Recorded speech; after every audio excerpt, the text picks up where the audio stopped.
Konami have just delivered the Castlevania DS trilogy, with Portrait of Ruin, Dawn of Sorrow and Order of Ecclesia. Now today we're going to be taking a look at all three of those games and what to expect if you play them on your PlayStation 5 or Xbox One or Nintendo Switch or your PC. But over the years, let's face it, Konami have been no stranger to delivering some masterful retro games from the Castlevania collection. So let's kick it off and have a look at Castlevania Dawn of Sorrow. Before we reach into the depths of the first game, I want to talk to you about what Castlevania Dominus collection is. To quote the official Konami scripture on this incredible trilogy, Castlevania Dominus are, quote, 3 of the best 2D Castlevania games. Experience or discover Castlevania Dawn of Sorrow, Portrait of Ruin, Order of Ecclesia in the best way possible, thanks to the addition of great quality of life features such as quick saves, rewind function, and more. Before you even dive into the games, and when I say games I mean Haunted Castle as well, this is a gorgeous edition of the bonus game, but we'll get to that. You can see across the top you can dive into some gorgeous artwork by leafing through the gallery. You can make the artwork bigger on your screen as well, which I found incredible. There's other features too. You can also listen to the entire music score. So let's just take a listen to how nice this sounds, and you can also create your own playlists.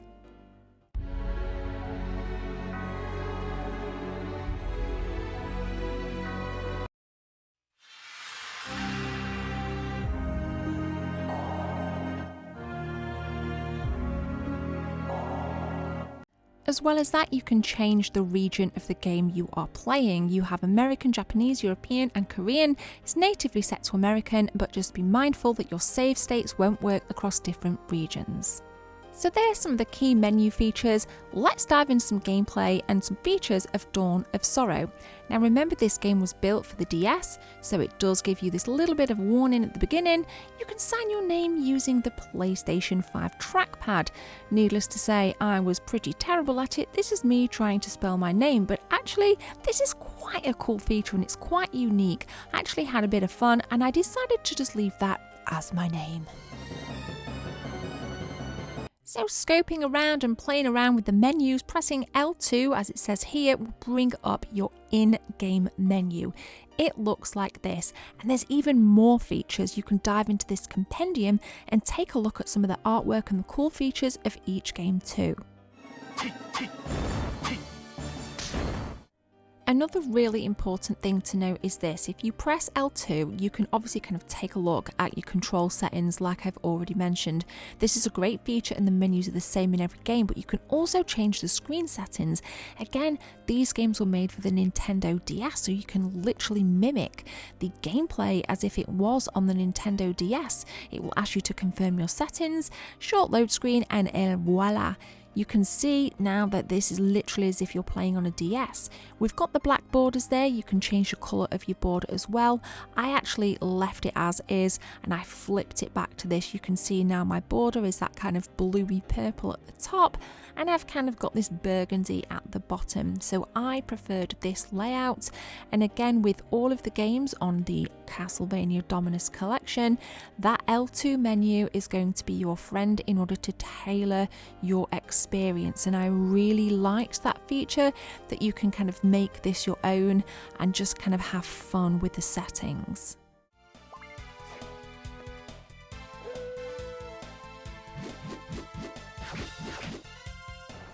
To bring up your in-game menu, you would press on the PS5 controller the kind of 3 lines, if you would. It would be where the start button would be, and then you can kind of dip in and out. You can change your souls here, which I was doing quite a lot of. You can change your equipment, and again, it's just like super easy as you would expect to navigate around this in-game menu, and then back into the gameplay we go. So my experience of playing Dawn of Sorrow on the Dominus collection was fantastic. I didn't notice any frame dips, and I wanted to leave this footage in here without chopping it up too much, so you can literally see it ebb and flow as it was being played. A lot of reviewers will chop up footage, as I have done in this review, but I think it's really important to have that kind of nice, steady footage so you can see it as is. I really was getting carried away with this. I was getting so deeply into it, and I've since realised that I don't own any of them in my personal collection as well, so maybe that will be implemented into one of my retro game hunting challenges, you know, around buying the list. I'm excited to dive into more of this. I really am. I've always been a fan of the beautiful pixel art, and Dawn of Sorrow, it really does live up to my expectations as a huge pixel art kind of girl. I think this looked absolutely great, and as you've heard, it sounds really nice too. Again, just flipping it back here, the screen is perfect for me. I would be interested to know what you guys would kind of have in your screen settings and your screen ratios. Maybe you would like the DS, you know, top and bottom screen as we demoed earlier. So please let me know in the comment section what screen ratio you're going to be playing yours on. Another cool thing that I liked is not only can you quick save, but if you go into the save rooms, the built-in save rooms, if you save your game, it also saves like that as well. So you don't have to rely 100% on the quick save stuff, the manual saves as I would call it. You can go through this and play it as it was intended to play without cheating with the quick saves. But if you're like me, I'm very grateful for the quick save feature because my skill level as a player probably isn't as great, so the quick save for me just is that kind of entry level ease. I can go through this and probably beat the game using quick saves, but it's worth noting you don't have to use that feature. The rewind feature is a classic feature. You get hit by an enemy, simply tapping L2, again I'm playing on the PlayStation 5, you got this bar along the bottom and you can scrub through and you can hit play wherever you want to and just pick it up from there. So it's a really cool feature, again not one I would use, but I do think it's great for accessibility for those that want to use that. They've put it in there and you can use it by pressing L2 on your PS5 pad. Okay, so far the Castlevania Dominus collection is living up to expectations, albeit a very surprising expectation as nobody really saw this coming. There was a lot of talk on the Reddit threads and whatnot and the various other corners of the internet. People were saying they would love this collection, and it's finally out, and we're off to a banger start with Dawn of Sorrow. But what about the next game? Played on the PS5 there and played this next game on the PS5 as well. We're going to be taking a scope now at Castlevania Portrait of Ruin. Firing it up then on the Dominus collection, Portrait of Ruin. Not gonna lie, this is probably my favourite title on the trilogy. And the same things apply. You can input your name manually, but you can also use the D-pad on the PlayStation 5 controller to kind of try and get that stylish, authentic feel from the DS. Again, I was absolutely terrible at it. You can create your emblem that way as well. So you might want to take a little bit of time here to kind of do this. As you can see, my efforts fell pretty darn flat. But joking aside, you've got your L2 menu again. It's the exact same screen settings, background colour, you can tweak as you see fit. It is the exact same as Dawn of Sorrow.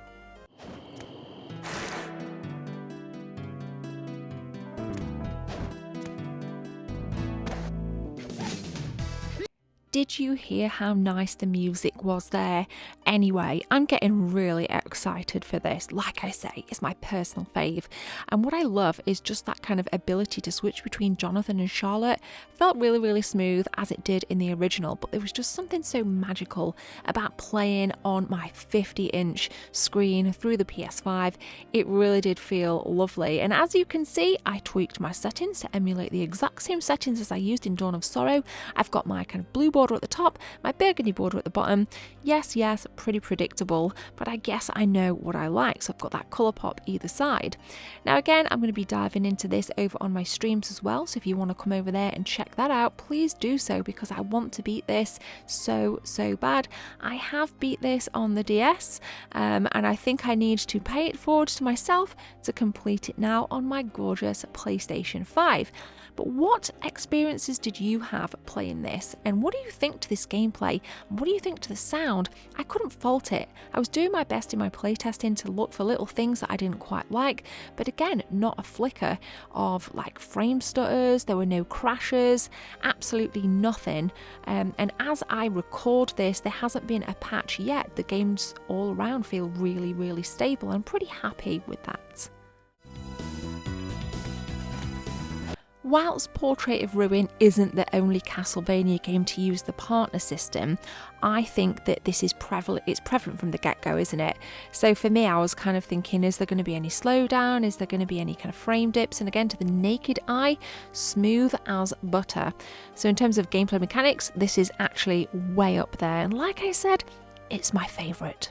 Enjoying it so far? Leave a thumbs up if you are, or maybe you're just a Castlevania fan through and through, and this trilogy is going to be for you. But speaking of trilogy, we're going to be taking a look at the third game now, Castlevania Order of Ecclesia.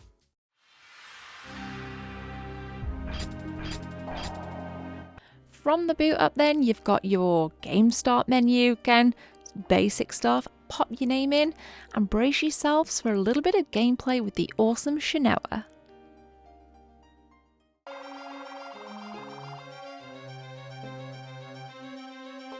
Again, gameplay menus are the exact same. You can tweak and change as you see fit. Now I think out of all of the games, this looks the best in my opinion.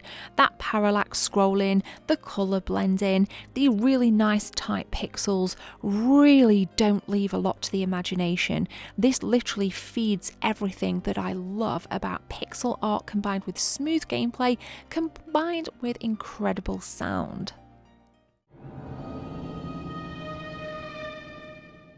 One of my personal favourite features of Castlevania Dominus collection is the sound.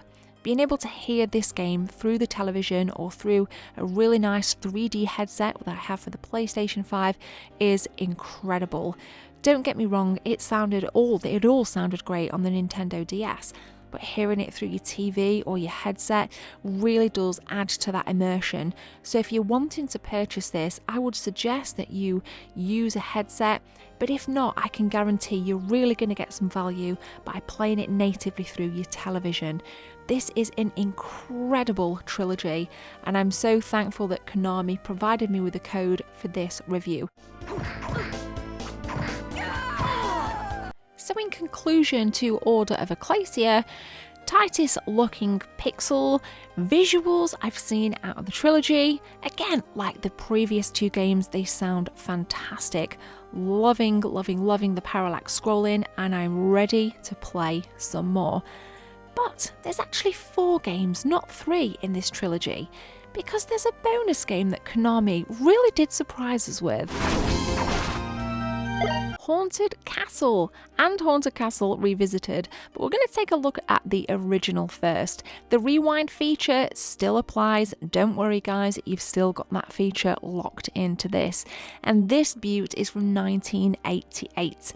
It looks absolutely stunning, and what we'll do later in the episode is we will compare the two side by side as well as listen to the sounds, because they are very different even though they're the same game. Now the colour palette here for me is a little bit dull, but there's no denying that 80s classic vibe to this one. I think for a game that was created and released in 1988, this looks solid, and it really does give that nice arcade vibe with the stage 01 at the bottom, and I don't know, there's just something so charming. I mean, check out that colour shift there and the palette, it's beautiful. But the revisited version also adds immaculate credibility to this already wonderful experience. Look at the pull focus there in the introduction. This was fully redrawn and fully remastered to give you that 2024 experience. Now for me, I much prefer this version. For those eagle eyes of you, you'll see that this is in widescreen 16:9 aspect ratio, whereas the original is locked in at its original 4.3 aspect ratio, but you'll see more about that when we do the side by side. I just look at this and I think to myself, how can perfect become more perfect? Well, I think this Haunted Castle Revisited is the answer, and the fact that this has been fully redrawn shows how much attention to detail Konami have been willing to put into this collection. It really is a testament to how popular the series is, how much the fans appreciate it, and I think you're going to get a lot of value from this. In terms of the art style, again, it's very much that kind of on the same level of Ecclesia for me, with the very tight pixels. I like the much brighter colour palette compared to the original, but I can understand that it might not be for everybody, but for me, it is gorgeous. So now let's take a look at Haunted Castle side by side in terms of visuals and in terms of sound.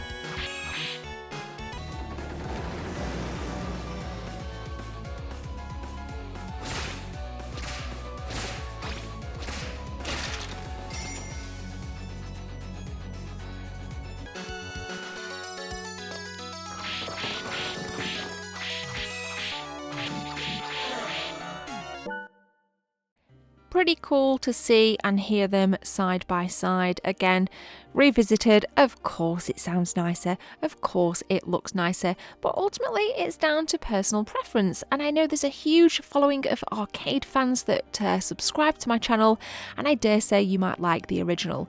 But it's over to you now in the comment section. Which one of these would you prefer? Which one would you play through? I'd be eager to know. I'm sure Konami would too.